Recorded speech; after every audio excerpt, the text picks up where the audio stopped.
Nasugatan ng isang babae matapos pagsasaksakin umano ng kanyang kinakasama sa Bangged, Abra. Utang daw sa isang tindahan ang pinagmulan ng alitan. Yan at iba pang balita sa Luzon, hatid ni Michael Sison. Sa kuha ng CCTV, makikita ang isang lalaki na tumatawid sa kalsada sa Odjongan, Romblon. Maya-maya bigla itong tumakbo. Base sa investigasyon ng pulisya, tinaga umano ni Vicente Fabito ang biktimang si Wilfredo Gualiza Jr. Posible raw na nagalit si Fabito sa biktima matapos awatin ng biktima ang anak niya at ang suspect na nag-away raw. Naaresto si Fabito sa follow-up operation ng pulisya. Tumanggi siyang magbigay ng pahayag.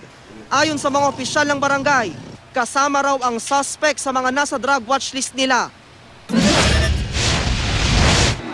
Nasugatan ng isang babaeng 34 na taong gulang matapos siyang saksakin umano ng kanyang live-in partner sa barangay Ubog, Lipcan sa Bangged, Abra. Nagtamo ang biktima ng isang saksak sa kanyang kilikili. Base sa investigasyon ng pulisya, nagkasagutan daw ang mag-live-in partner dahil sa utang sa isang tindahan. Sa gitna ng away, sinuntok daw ng suspect ang biktima. Kumuha ng itak ang biktima at nakakuha naman ng kutsilyo ang suspect. Naaresto ang suspect. Itinanggi niyang nasaksak niya ang kinakasama. Lasing daw siya noong panahong iyon. Sa Bontoc Mountain Province, dalawang nakasakay sa tuktok ng isang sasakyan ng sugatan matapos silang tamaan ng kable ng kuryente. Kinilala ang mga biktima na sina Alisa Angwani at Victoriano Kita Jr. Nasa tuktok daw sila ng pampublikong sasakyan nang tumama sa kanila ang kable. Mababa lang kumpara sa ibang kable ang naturang electrical wire.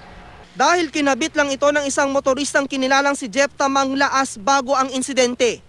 Kinailangan daw kasi niya ng kuryente sa pag-aayos ng kanyang sasakyan. Hindi na raw magsasampa ng reklamo ang mga biktima laban sa motorista. Sasagutin na raw ni Manglaas ang gasto sa pagpapaospital ng mga biktima. Yan ang mga balita sa Luzon. Michael Sison reporting.